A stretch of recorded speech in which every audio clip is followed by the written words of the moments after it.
Manila Water, ang kanilang Director ng Communication Affairs Group. Walang iba kundi si Jeric Sevilla. Jeric, good morning. Si Danny Buenafe sa programang Kabayan. Hello, magandang umaga sa iyo, Danny, at magandang umaga po sa lahat ng nakatuon sa inyong programa. Good morning po. Good morning, Jeric. Okay, narinig natin yung chairperson ng Pamalakaya, no? Dahil yung concern nila, nagkaroon daw ng fish kill dyan sa, sabi nila, Rizal side ng Laguna Lake na parang affecting almost 24 barangays. At ito ay bunsod daw ng, sabi nila, mga chemical daw na masamang amoy, kaya nagkaroon ng fish kill. Dahil daw ito ay wastewater discharge mula sa Manila Water. Ano ang inyong reaksyon dito? Well, Danny, tama yung binanggit mo na merong discharge na ginawa yung Manila Water dito sa may gawi nung Binangonan, no? Pero gusto nating i-clarify na hindi po ito wastewater discharge, no? Ang ibig mong sabihin ng wastewater, ito po yung tubig na nanggagaling doon sa mga ginamit na tubig natin sa ating mga palikuran at in short, yung mga ginamit na tubig. Hindi po iyon, no? So gusto ko lang pong i-clarify na hindi po wastewater kasi mahigpit po talaga ang pamantayan ng LLDA, no? Kinakailangan po ng tinatawag na discharge permit sa mga ilog, no? Kapag wastewater po ang i-discharge. Kasi po ang wastewater, meron pong mga ibang planta na naniniguro na ang tubig po galing sa mga wastewater treatment plant ay dadaan po sa masusing proseso bago po ibalik dun sa mga bodies of water katulad po ng Laguna Lake, no? Yun pong discharge na nangyari nung Biyernes, ito po ay water discharge, no? Ito po ay bahagi po ng tinatawag natin na flushing activity, no? So, bigyan ko lang po ng konting background. Yeah, sige, para at least medyo, para hindi, yung mga layman, di ba, yung mga simpleng tao na nakikinig ngayon, ang sabi nyo kasi, dumaan naman to sa tamang proseso, yung wastewater, para water treatment facility, tama ba? Pero hindi po yan wastewater, no? Hindi okay. po wastewater, no? Iba po kasi ang sakop ng treatment ng wastewater, no? So, hindi po yan yon. So, yung sinasabi po na wastewater discharge, gusto ko lang po i-clarify na hindi po ito wastewater discharge, no? As a background, Danny, yes, meron kasing proyekto yung Manila Water na tinatawag po natin na East Bay Phase 2, no? Ito po yung East Bay Phase 2 ay kukuha po ng tubig doon sa silangang bahagi ng Laguna Lake. Dadaan po ito sa 25 kilometro na inland pipe at meron pong 33 na kilometro na submarine pipe, no? Patungo po ito sa gawin ng Binangonan papuntang Taguig, no? So ganyan po kahaba 'yon, no? Ito pong proyekto na to ay ito po yung inilalaan natin bilang pandagdag na supply ng tubig ngayong panahon ng El Nino, no? So that hindi po tayo fully dependent sa anggat, no? So ito pong discharge na ito ay kumbaga dahil nailatag na po natin yung linya, no? So mga 2 years po tayo naglalatag ng submarine pipes dito sa may Laguna Lake, ano po. May tinatawag po tayong flushing, no? So ibig sabihin po ng flushing, pag nailatag mo na yung linya, hindi pa po ito pwedeng basta gamitin kaagad, no? So kinakailangan po na i-flush o alisin yung laman sa loob po ng mga pipes na yon para po maihanda ito para po daluyan ng malinis na tubig, no? So ang nangyari po dun sa nung Friday, so nagkaroon po tayo ng flushing activity, pero ang lumabas po dun sa flushing activity medyo po maitim, ano? Okay. At medyo may foul smell, no? So yan po ay tinitingnan natin kung ano po ang dahilan kasi po sa parte po ng Manila Water, yung mga flushing activities po natin, yung tubig na laman po ng pipe ay galing din po sa lawa ng Laguna. Tapos po, wala po tayong inilalagay na anuman na initial na mga chemicals or mga harmful chemicals or mga inorganic substances doon sa linya, no? So ang ginagawa lang po natin, kumbaga po sa linya sa loob ng bahay, tatanggalin mo lang po muna yung dumi. So hayaan mo muna na mag-flow siya, no? So yun po yung flushing activity, no? Kaya po nagtataka rin po tayo kung saan po galing yung foul smell at saka yung maitim na kulay, no? Maaring ito po ay naimbak sa loob po ng pipe sa loob ng 2 taon kasi ngayon lang po tayo nag-flush, no, after 2 years, no. So ang ginawa po natin dito dahil nagkaroon nga po nung discharge na yon, so pinatigil po muna natin itong discharge na to nung Friday din, no. At ito po ay inireport natin sa LLDA, no. So ang LLDA naman po kagyat po na nagpadala ng quick dispatch team po nila para po kumuha ng sample para po imbestigahan din, no, para po pare-pareho natin na malaman ano po, no.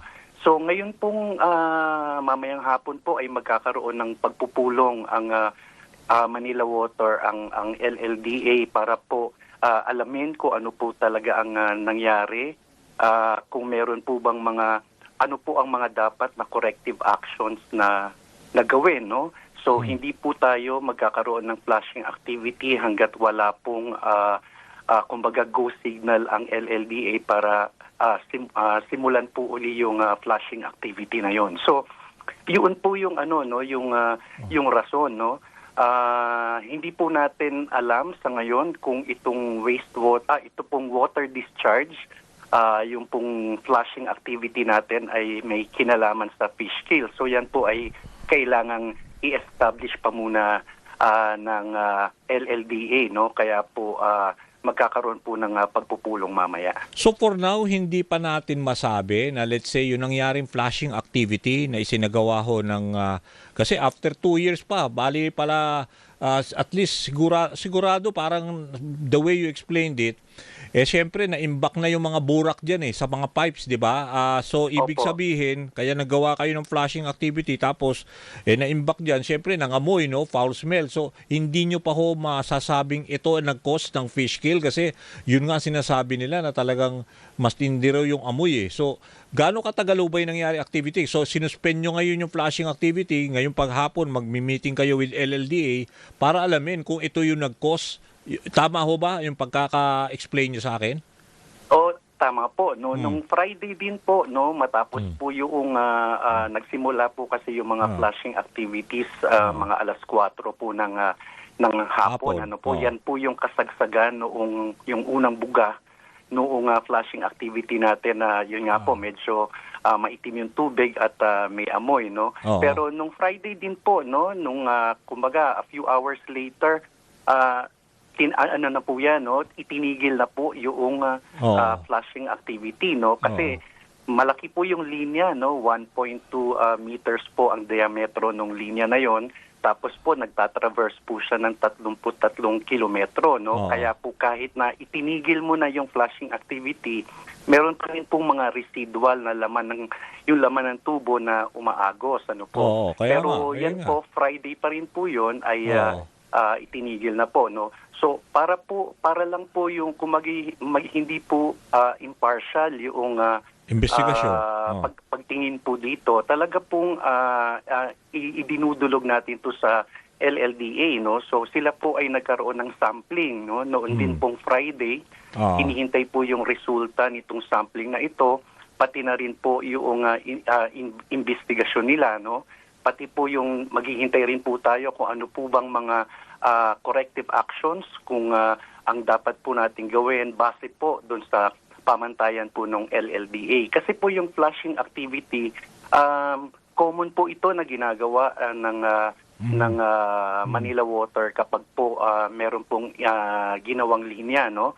Whether sa Laguna po yan o kahit po dito sa ating mga daanan dito sa Metro Manila. Pag naglatag po tayo, hindi po natin kaagad ginagamit yung linya na yon at kailangan pong linisin muna yung tubo, no. Kaya po may flushing activity. So yung hinala lang po namin, no, yung sa tagal lang po nung pipe na yon, no, 2 years, no. Tapos ngayon lang po tayo nag-flushing.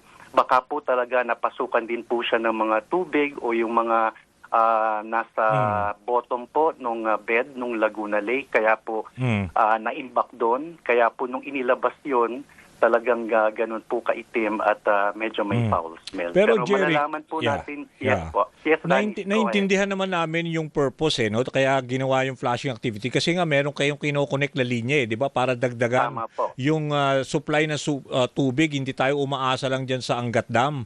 So ibig Tama sabihin kaya nyo kailangan gawin yung flashing activity dahil nga para at least maganda yung pagkakalatag nung pipe no dito nga sa Binangonan, 'di ba? Tama ba yung area na 'yan? Pero for now, dahil nangyari nga yung fish kill at marami na apektuhan ng mga mangingisda, can we say na meron sasagutin kayong responsibilidad or accountable ba ang Manila Water just in case for those who were affected? Kasi for now, walang supply ho ng katulad ng hipon, ayungin, dyan ho sa area ng Laguna Lake. Siguro po ang mas makapagsasabi po niyan yung LLDA, sila po yung ahensya talaga na nangangasiwa dyan kung talaga pong meron po kami talagang accountability at talagang medyo meron pong nagkaroon ng kumbaga pagkukulang man kung matatawag natin dito So kung ano man po ang magiging resulta ng investigasyon po ng mamayang hapon, LLDA, malalaman natin, Jerry. Mamayang hapon. Hopefully po, nandoon na lahat yung mga resulta. Mga stakeholders. At, opo, kung ano man po yung magiging corrective actions o ano yung mga sasabihin po nila na dapat naming gawin, ang Manila Water naman po ay mag-a-abide dyan, kasi yung pamantayan po ng safety, pangunahin po talaga yan din sa Manila Water. Dapat, Jerry. Opo, kasi ang Manila Water po, meron po kaming 29 na wastewater treatment plants at lahat po yan ay kinakailangan po ng discharge permit, patungo po doon sa mga bodies of water. At yun po talagang, kumbaga, wala pong compromises yun, talagang pagdating po sa issue ng discharges, yun po ay talagang sumusunod yung Manila Water. Ito lamang po talaga, hindi po wastewater, inuulit ko po. Tama, it's a result of a flushing activity. Tama, para lang malinaw. At ito ay talagang hindi niyo rin inaasahan dahil nga medyo talagang marumi at nagdulot ng masama o foul smell. Na amoy na hindi pa rin natin ma-conclude kung talaga ito nga ay nag-cause ng fish kill. Pero kayo ho ay naka-ready kung ano man ang ilapat na, let's say, desisyon ng LLDA mamayang hapon, kung meron ba dapat sagutin at yung mga apektado ho mga mangingisda, kayo ay ready to confront whatever yung mga responsibilities that go by it. Tama po yun. Palaging gano'n naman po. Hindi lamang po dito sa issue ng Laguna Lake, kundi pati po sa ibang mga proyekto pa rin ng Manila Water. Kaya po mas siguro it is more prudent, Danny, to siguro hintayin po natin yung resulta ng LLDA. Kasi sila po yung gumagawa ng independent na investigation dito. For now, bago kita bitawan, wala bang disruption naman, let's say dahil sinuspend nyo ngayon dyan yung flushing, wala naman disruption sa water supply connection dyan ng mga residente? Wala po, Danny, itong East Bay Phase 2 kasi nakatakda natin itong simula na i-operate siguro po mga third quarter or fourth quarter, either September, October this year, ang nagagamit po natin yung East Bay Phase 1 na nakapagbibigay na po ng 50 million liters of water per day. Ito pong East Bay Phase 2 kapag natapos ay magbibigay po ng 200 million liters per day. So ito po talaga yung inihahanda natin para kung medyo mas gumrabi pa yung El Nino talaga, hindi tayo fully dependent sa Angat. So ito pong flushing activity na ito at mga interconnections ay ginagawa po natin bilang preparatory po dun sa actual operation pagdating po ng September or October. Sige, Jeric. Nako, maraming salamat. Thank you sa oras. Salamat. Maraming salamat, Danny. Magandang umaga po. Yan ho ang Director ng Communication Affairs Group ng Manila Water, Jeric Sevilla. Kuha lang ho tayo ng flash report. DZMM Radio Patrol